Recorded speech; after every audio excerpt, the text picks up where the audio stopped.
I have made my version of an ultimate roller coaster that goes all around Pallet Town, through the temples of the legendary birds, and using a lot of sensors, fluids, triggers, and other fun mechanics of the game. If you just want to see me going through the whole thing, that is a separate video already available in the description down below, so you don't have to waste your time in here. In this video, I'll show you everything I have done and how. I decided that each island will be themed after the legendary bird temple that I have built. Starting with the Articuno area, we want a water and ice themed segment. I want to go through the cave, then through the temple, and then connect with the next island. If you want the tracks to go up or down, you will need to position some blocks and then place the tracks on top of them. Later, you will have to come back and clean it up if you don't want the blocks, which is a bit annoying, but the end result is worth it. So we're going to make a path here and go inside the ice cave first. Ice is scarce in the game, so we want to ensure I don't destroy too much. Looks like I am way deeper down than I thought, so let's try to find a way up. Nice, this will work.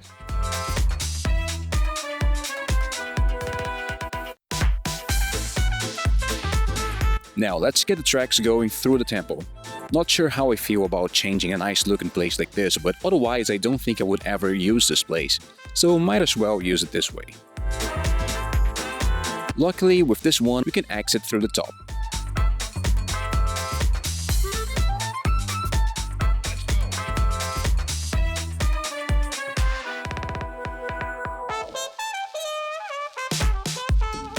If you have a 3x3 area like this, we can go up by using one track going up, one for the curve, then another one going up, etc.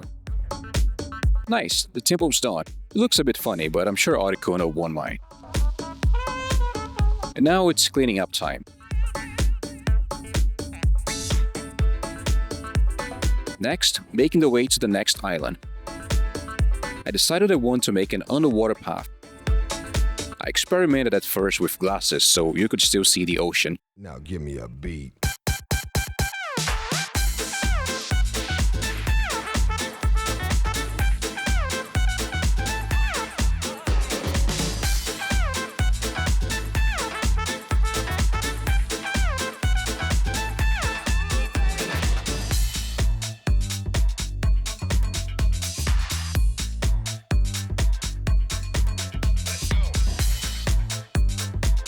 Using this glass instead would have been much better because a combined stem can give a better view, but after a lot of experimentation I already had a nice shape for the water. So I ended up choosing having no walls at all, since the water blocks are already positioned in a way that doesn't affect the tracks.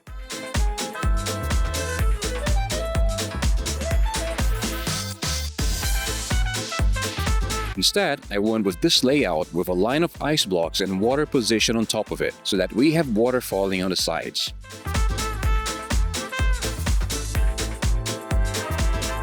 Which makes for this very nice look. Let's give it a go with the cart.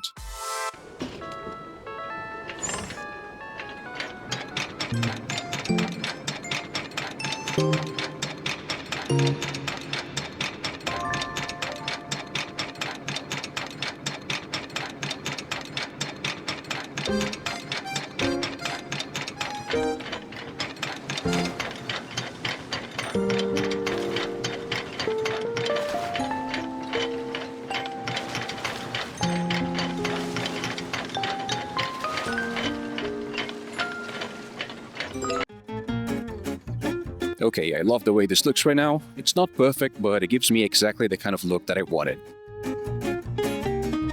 For the second part, we're making an electricity-themed island, since we have Zapdos's power plant here. We're taking this track through the entrance, and unfortunately, there are no natural exits we can use here, so I'll make a tiny hole in the back. I'm sure Zapdos won't mind.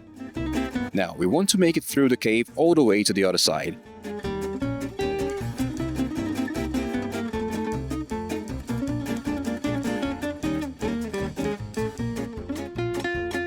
I'm a bit far from the next island, so we'll take a route from the back of the island instead.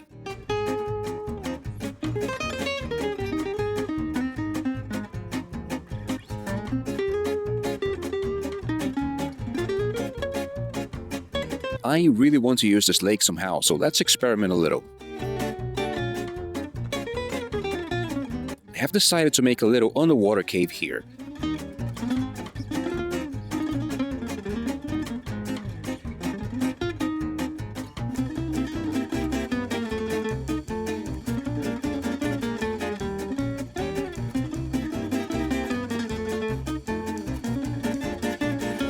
This took a huge amount of trial and error and drowning Ditto a few times, but eventually we got something nice.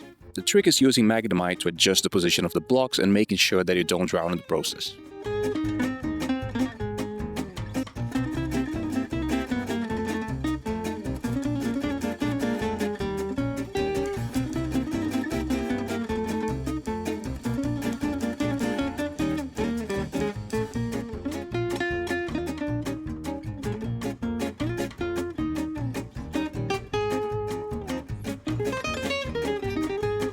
And finally, we make the exit path going to the next island. It's okay enough so far, but too bland for my taste. Let's level this up.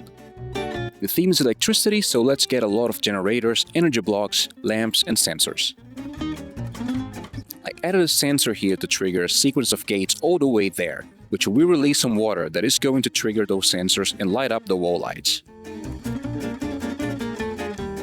And I want these lamps to turn on as we go with a sequence of sensors and gates. If you want to understand this a bit more in depth, I have a video coming up showing you in detail how sensors and switches work so that you can build something like this. So if you want to see it, consider subscribing to the channel. Now let's give it a go.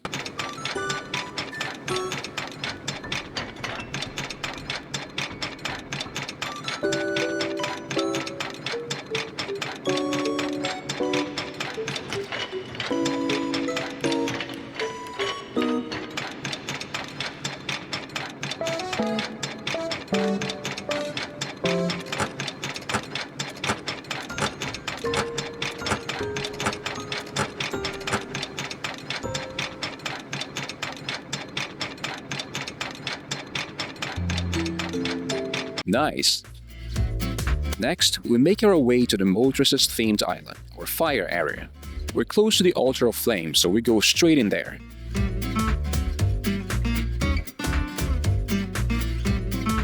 And since there's no exit, I'll make a small hole here, and I hope it goes to the back. Wrong way. I guess I have to go that way. Nice! I'm sure Moltres won't mind.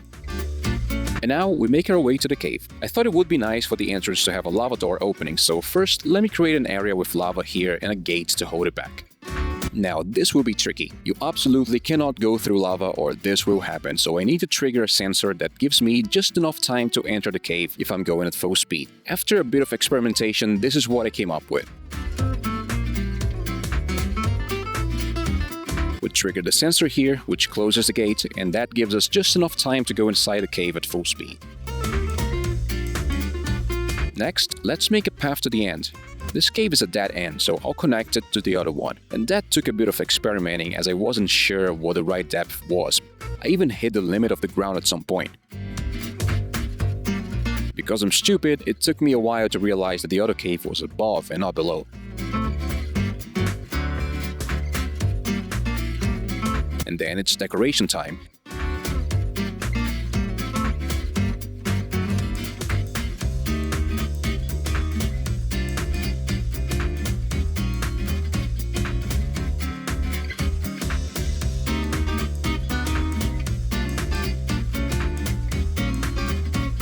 I also want to add a lot of lava all around this place, so let's do that. I really like the lava at the entrance, so I want to do the same for the exit. We use a little trick here, with a fan, a sensor, and an electric switch.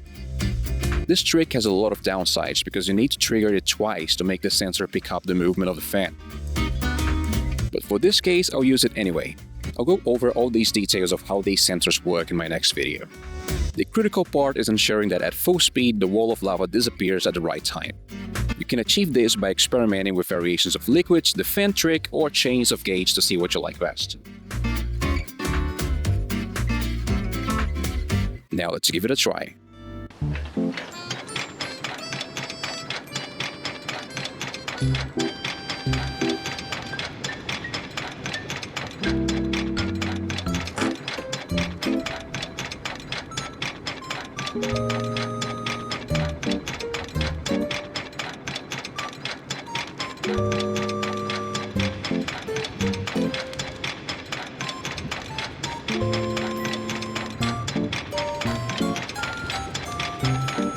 beautiful. It's time to prepare for the final segment. I don't want to simply loop over to the beginning. I want an extra area that it goes to, so I'll use this floating platform that I have and make another floor at the top. For now, this is all we're putting here. The point of this area at the top is also practical. Having a second stop here means Pokémon are more encouraged to hop on these tracks by themselves, and I also want to use this area for something else later. We're going to do a little loop here and go to the top.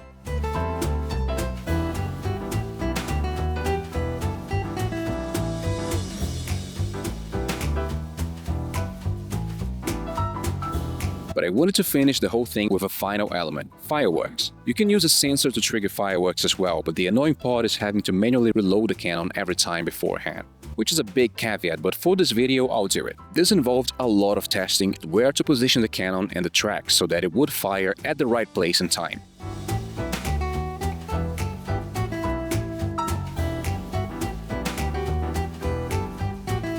The explosion will happen about 14 blocks in front of the cannon and 8 blocks above.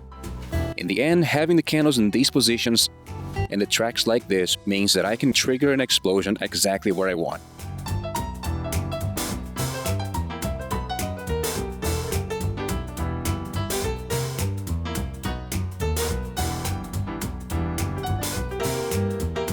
And we'll also finish with a big show at the end. And let's see how this plays out.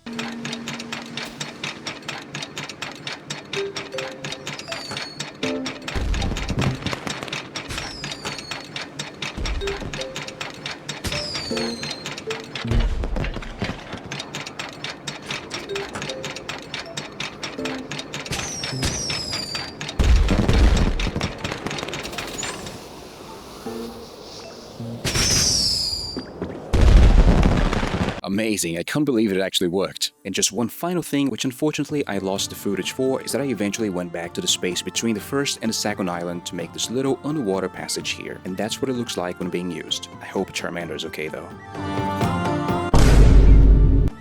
It had a few issues, but I am super happy with this. What do you think that worked well and what could be better? Any favorite parts? Let me know in the comments. But I am not stopping here. I plan to make many other wild areas, so if you want to see that, consider subscribing to the channel, as in the next few weeks I'll make a lot more things as well as a detailed tutorial on how to use all these cool triggers. If you want to see other fun buildings, watch my other videos about automated farms and many other Pokopia tips. This is CJ Geek Labs, and I'll see you soon.